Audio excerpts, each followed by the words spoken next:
Okay, so today's talk, today's Sutta sharing is from Samyutta Nikaya 12.15, Kaccānagotta Sutta. And this sutta talk about right view. Since right view is very important in the teaching of the Buddha, therefore I choose this sutta to share. Let us start with the sutta. At Savatthi, then the Venerable Kaccānagotta approached the Blessed One, paid homage to him, sat down to one side, and said to him, Venerable Sir, it is said, right view. In what way, Venerable Sir, is that right view?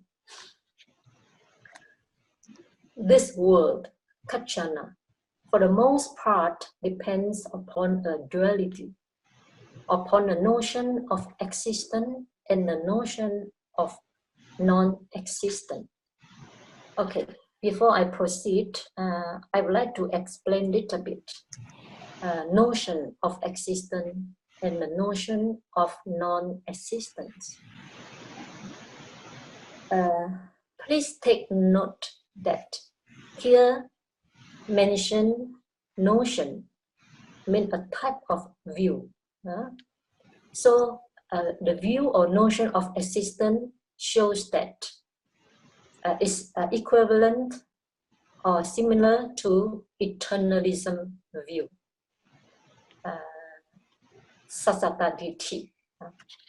And this view said that everything exists. When things exist, it exists forever, and it never comes to cessation, never comes to destruction. Simple view is for most people, especially Asian people, they hold the view that there is eternal soul, and this eternal soul will transmigrate from one existence to another existence, and this eternal soul will never come to cessation and will never come to destruction.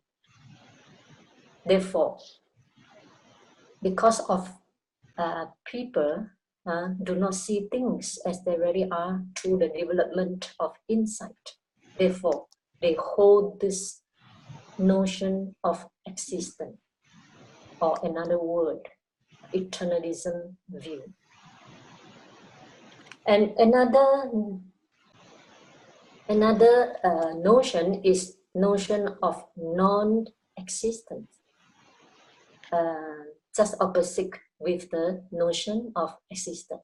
And this notion of non-existence say that when one dies, then everything ceases, nothing remains, and is also equivalent to Ucceta Ditti, annihilation view. So for most people, they are engaged. They engage with these two notion of existence and the notion of non-existence. And Buddha continued to say, but for one who sees the origin of the world as it really is with correct wisdom, there's no notion of non-existence in regard to the world. Okay, let us see some of the important words before I proceed to Sutta. First, Buddha said, for one who sees the origin of the world. Okay, what is this origin? When we talk about origin, it conveys two meanings. One is the arising, is the origin. Another one is the causes of arising. Okay, and next is the origin of the world. When we talk about the world in the teaching of the Buddha, it doesn't mean that this world, this universe, no. When Buddha talk about the world, usually it refers to the world of formations. If we summarize the word of formation, it means that the worlds or the formation of the worlds, the things, the formation that produced by causes and conditions is called the world of formations. And if we summarize the world of formations, in short, it means the 5 aggregates of clinging is called the world of formations.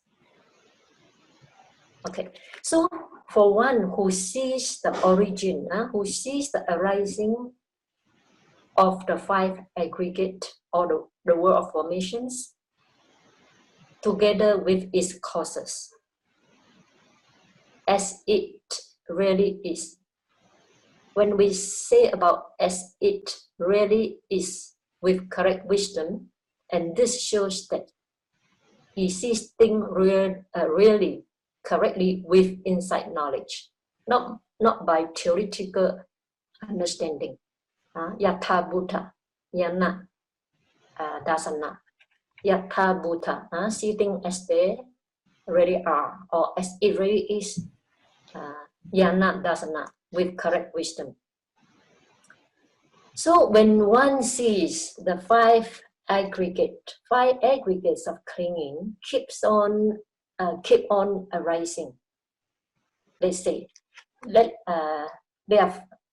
me explain what are the 5 aggregates. I assume all of you know, but just want to remind. First is form aggregate. Second is feeling aggregate. Third is perception aggregate. And the fourth is formation aggregate. And the fifth is consciousness aggregate. So if a yogi keeps on seeing, let's say, take one aggregate as example, feeling. When a yogi keeps on seeing feeling arise again, and next moment another feeling arises again, and next moment another feeling arises again. And he also understands each arising of feeling is conditioned by causes. For example, conditioned by having the 5 sense organs or 5 sense places and having the 5 sense object, and also because of the contact of the sense object with the sense places, therefore feeling arises. To take this example, when a yogi keeps on the arising of one of the 5 aggregates, or the 5 aggregates, depend on causes. And so long the causes are still intact, then the formation will keep on arising. So if he can see things, if he can see it as it really is with correct wisdom, then he will not entertain the notion of non-existence in regard to the world. I hope it's clear to you. Okay? And for then Buddha continued to say, and for one who sees the cessation of the world as it really is with correct wisdom, there's no notion of existence in regard to the world. So this another, it's just opposite. And for one who sees the cessation of the world, how can a yogi see the cessation of the world? For example, when let us take back the feeling aggregate.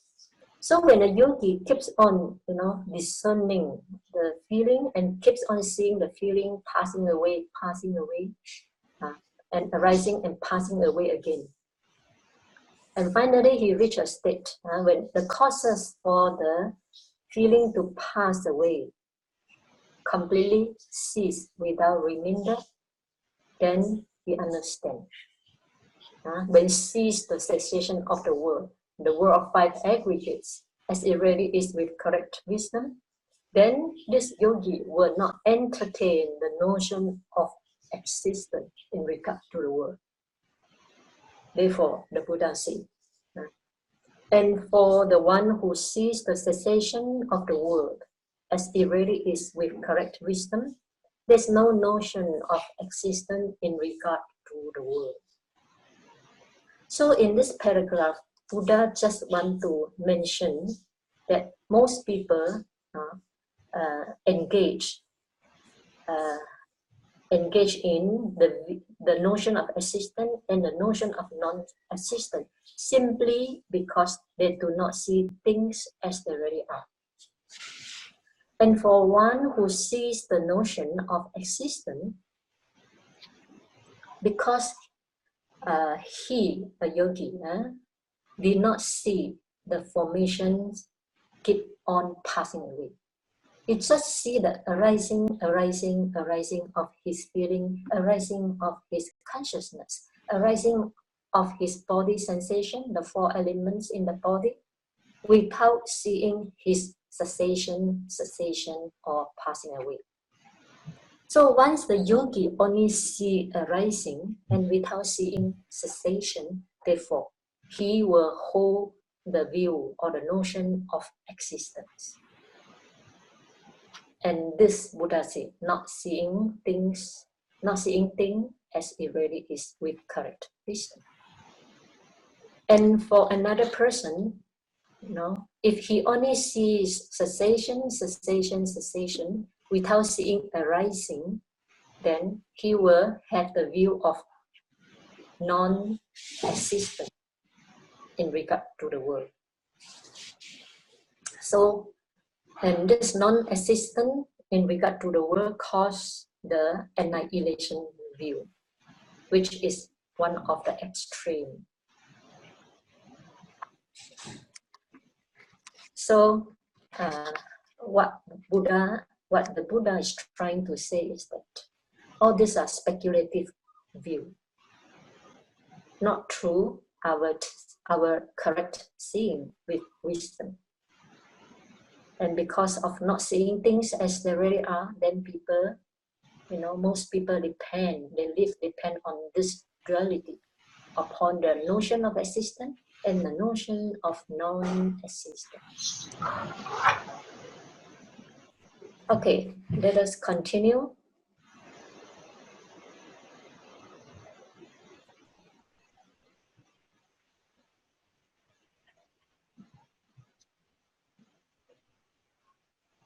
This word, Kaccāna, is for the most part shackled by engagement, clinging, and adherence. So when Buddha talked about this, for the most part, this word means the being who live in this world. For the most part, shackled by engagement, clinging, and adherence. This refers to engagement in one's view. Engagement, cling to one's view, and adherence, adhere to one's view. Since this sutta is deal with a view. But this one, with right view, this yogi, this person with right view, does not become engaged and cling to that engagement and clinging. Mental standpoint, adherence, underlying tendency. It does not take a stand about myself. So, but this one with right view, when talk about the right view, but when Buddha say about this one with right view is a yogi, through his practical experience, he sees things arise due to causes and conditions, and things ceases due to the cessation of causes and conditions. So when this one, when he sees this he sees the dependent arising phenomena and the dependent cessation phenomena, then he does not become engaged and cling to that engagement.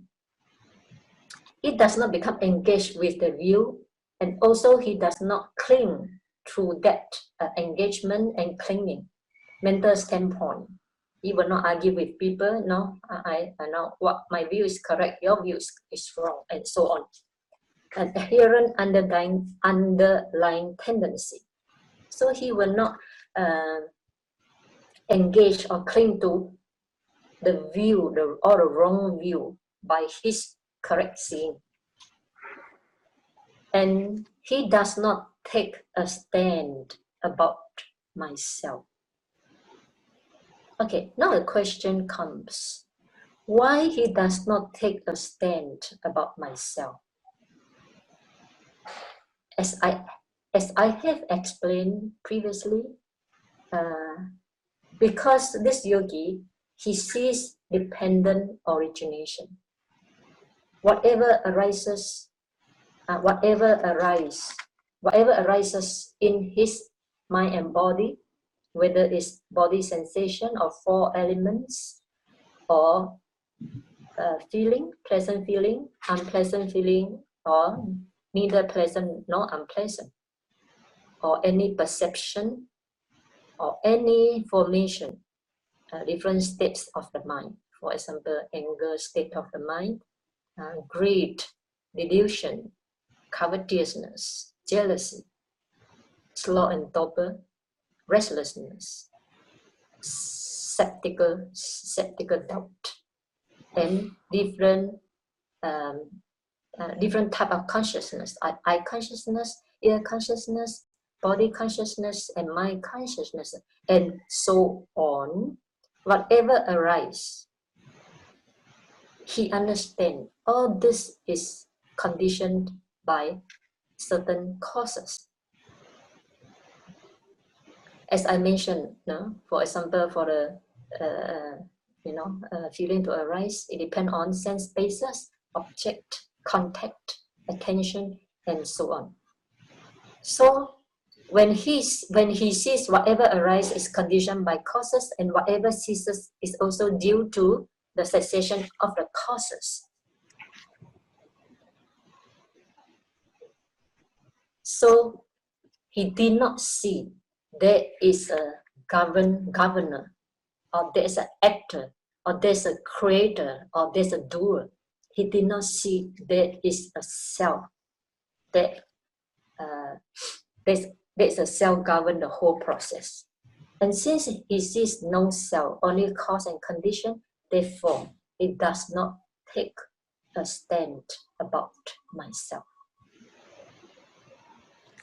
I hope that is clear to you. Okay, then he has no perplexity or doubt that what arises is only suffering arising. What ceases is only suffering ceasing. This is such an important statement. And it is very profound statement. And this statement I like most in the teaching of the Buddha.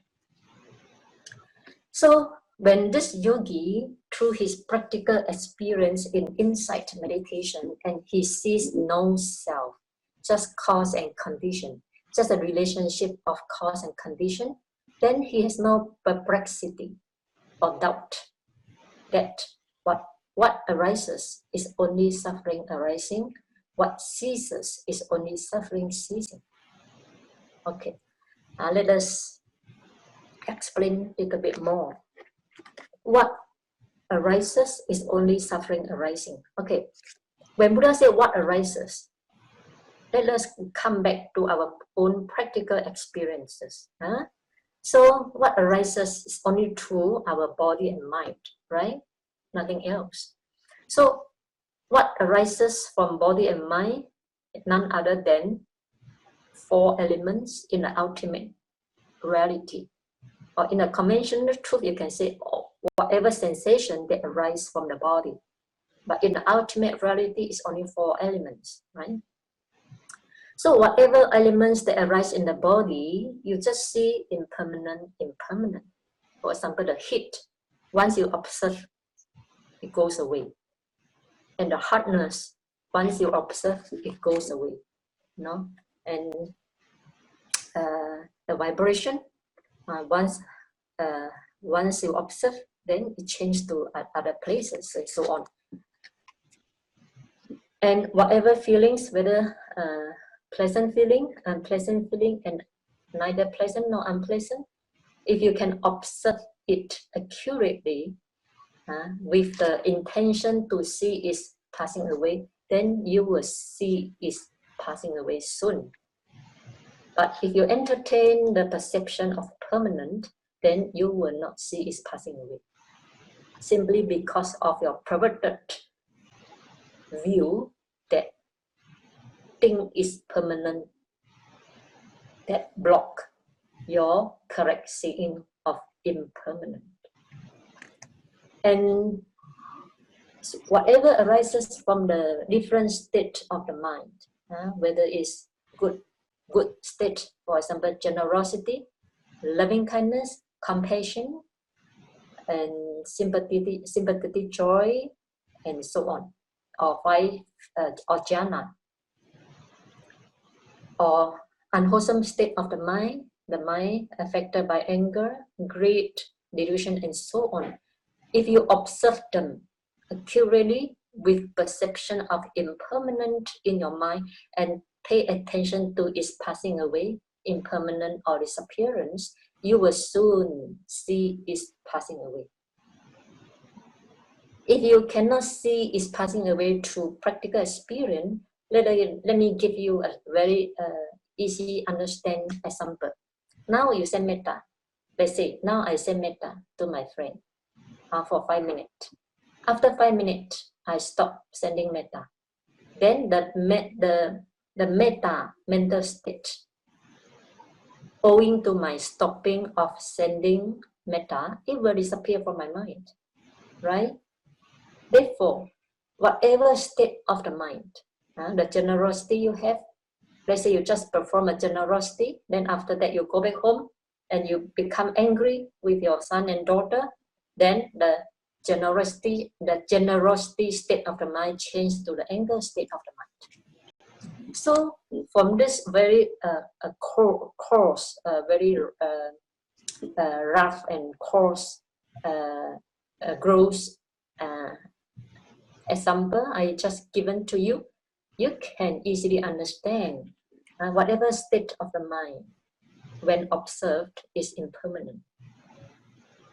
And also whatever hindrances, 5 hindrances, they are also impermanent. They arise and dependent on causes. The slow and torpor is not always there.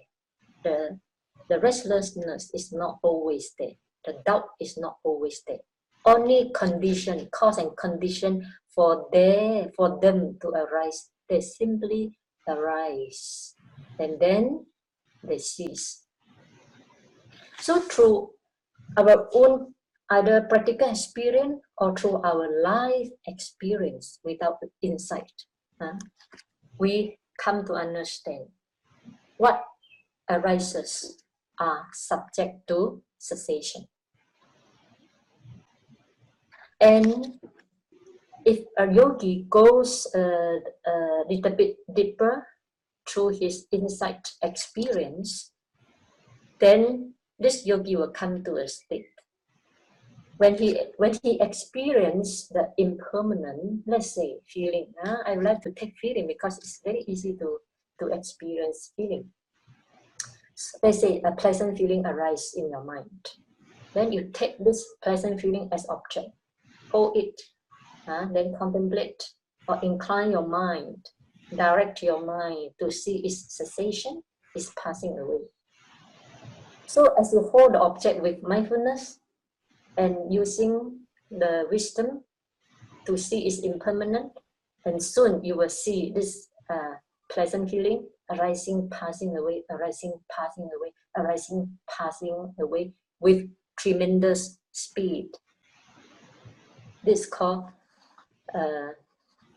continuously, not only one arising, passing away. No, it's constantly arising, passing away with tremendous speed, and to an extent, you no more see unpleasant feeling. What appear in your insight is just process of arising, passing away, arising, passing away, arising, passing away. This is called insight. Number 4, insight of arising and passing away. So when a yogi reached this state, then he will come to understand what Buddha said. Being oppressed by constant arising and passing away is suffering, is dukkha, is unsatisfactory, is unwished for, is undesirable. And this is called dukkha. Dukkha, inside knowledge of dukkha in the teaching of the Buddha. So if he come to this state, if a yogi come to this state, then he understand what Buddha said. He has no perplexity or doubt that what arises is only suffering arising.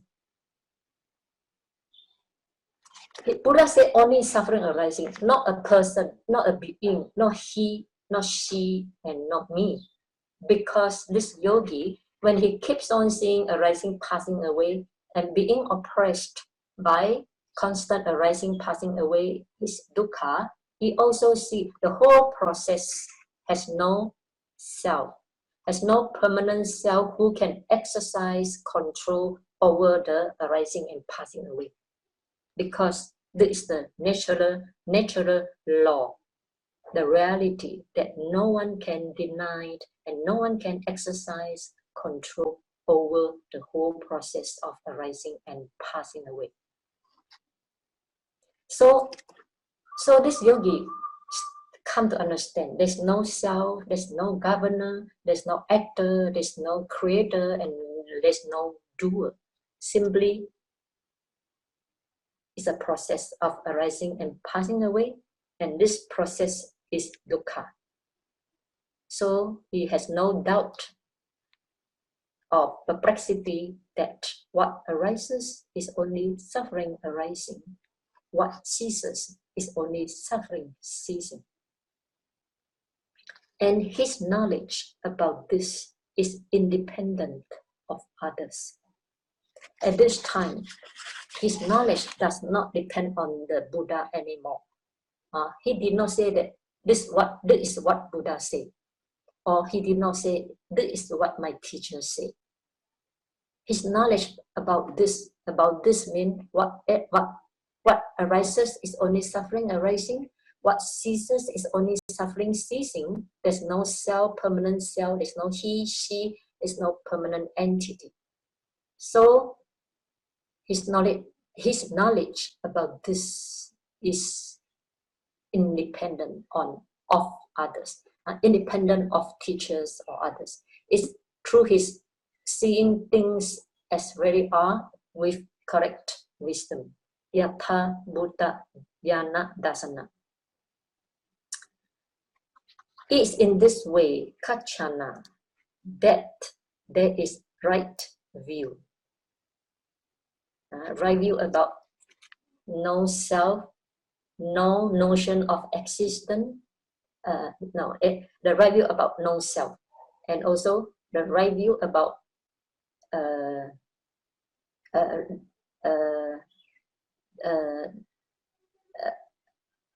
no more. He has no more notion of existence and the notion of non-existence, and also the notion of self. It's in this way, Kaccāna, that there is right view. Right view about everything arise depend on cause and conditions. When cause and conditions cease, then everything will come to cessation. This is called right view. the review of dependent origination. And Buddha continued to say, all exists, Kaccāna. There is one extreme. All exists is the notion of existence or eternalism view. There is one extreme. All does not exist. There is annihilation view or the notion of non-existence. There is the second extreme.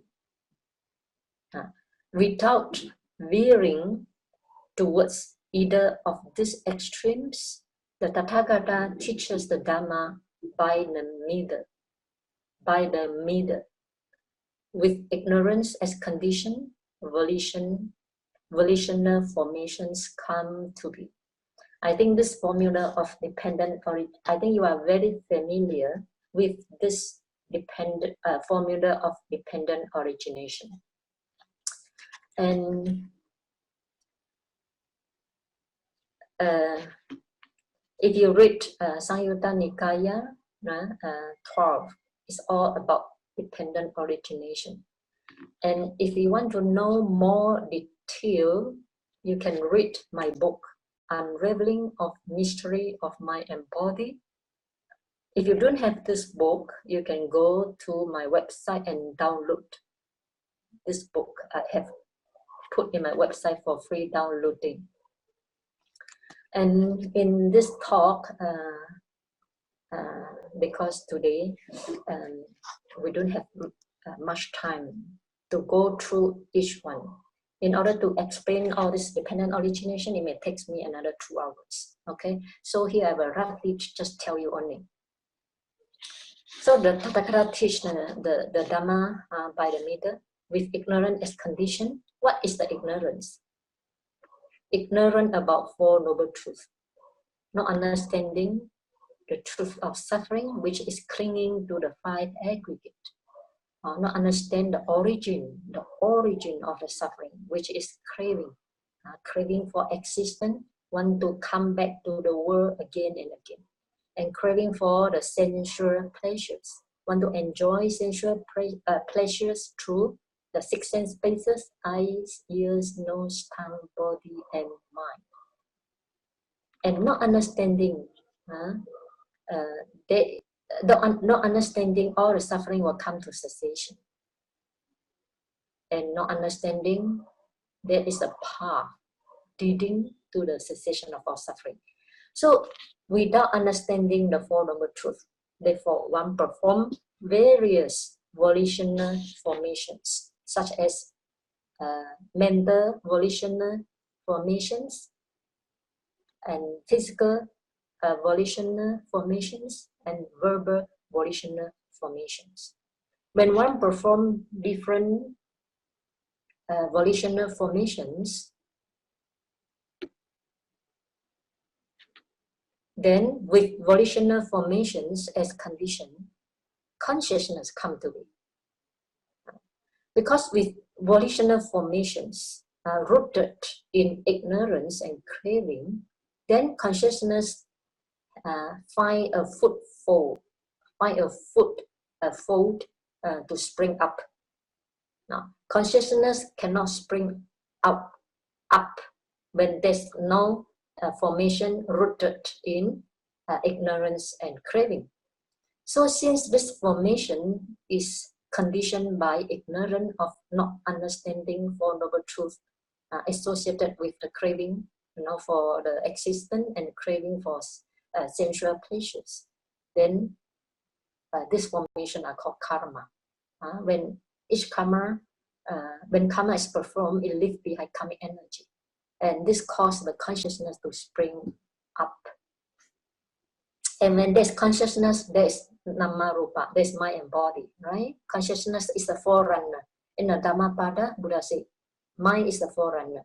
So here mind refers to consciousness. When there's consciousness, there is mental factors. So mind and body, that mind refer to mental factors. And body, mind and body refers to 4 elements with derived materiality. So when there's consciousness, then mental factors and mental factor and body, which is 4 elements, and arise. So with the arise of mind and body, then 6 sense bases come to be. 6 sense bases refer to eye, ears, nose, tongue, body, and mind. When there's 6 sense bases, there is contact, right? Eye contact, ear contact, nose contact, and so on. And when there's contact, there's feeling, pleasant feeling, eye contact. When I come to the visible, pleasant visible object, then there's pleasant feeling. When the eye comes to unpleasant visible object, there's unpleasant feeling. When the eyes come to contact with neither pleasant nor unpleasant object, there is neutral feeling. So feeling, a contact condition feeling. And when there's pleasant feeling, there's craving for it, right? We crave for the pleasant feeling. Therefore, and we want more and more we want more and more this pleasant feeling. So craving become intensified to become clinging. Clinging is intense, so depend on craving. Clinging comes to be, and clinging is intensified craving. When the craving becomes so intense, then you want to get it. Without get it, you are not satisfied, right? So to get it, to fulfill this pleasant feeling, then you cannot sit there doing nothing, right? You have to act, either act verbally or physically, and this action is called karma. Karma, or we call bhava. Craving depend on craving, bhava, or called becoming, or existence come to be. So because of clinging, becoming comes to be. So when a person has intense clinging, then he got to act, and this action also leave behind energy. They cause becoming. This becoming can be pleasant becoming of new 5 aggregate from moment to moment, or this becoming is a potentiality that cause rebirth in the future. Therefore, Buddha says, depend on becoming, birth. The birth come to be. Birth is a new arising of new set of 5 aggregate in new existence. That's called birth. The arising of 5 aggregate in a new existence is called birth. And when there's birth, aging, sickness, and death, sorrow, lamentation, pain, despair, thus arise the whole mess of suffering. So Buddha did not say, thus arise a being. No, Buddha said, thus arise the whole mess of suffering. So this is how the suffering comes about. So what arises is only suffering arise. What ceases is only suffering ceases. Then how suffering can come to cessation? Only when with the reminderless fading away and cessation of ignorance, then comes cessation of volitional formation. With the cessation of volitional formations, then cessation of consciousness. So this suffering will come to the end only when the ignorant come to cessation without remainder. Then the rest also will come to cessation. Okay, so this roughly about this talk. So if you want to know better about dependent origination, please read my book, Unraveling of Mystery on Mind and unraveling the mystery of mind and body. Okay, so for the time being, let us stop here.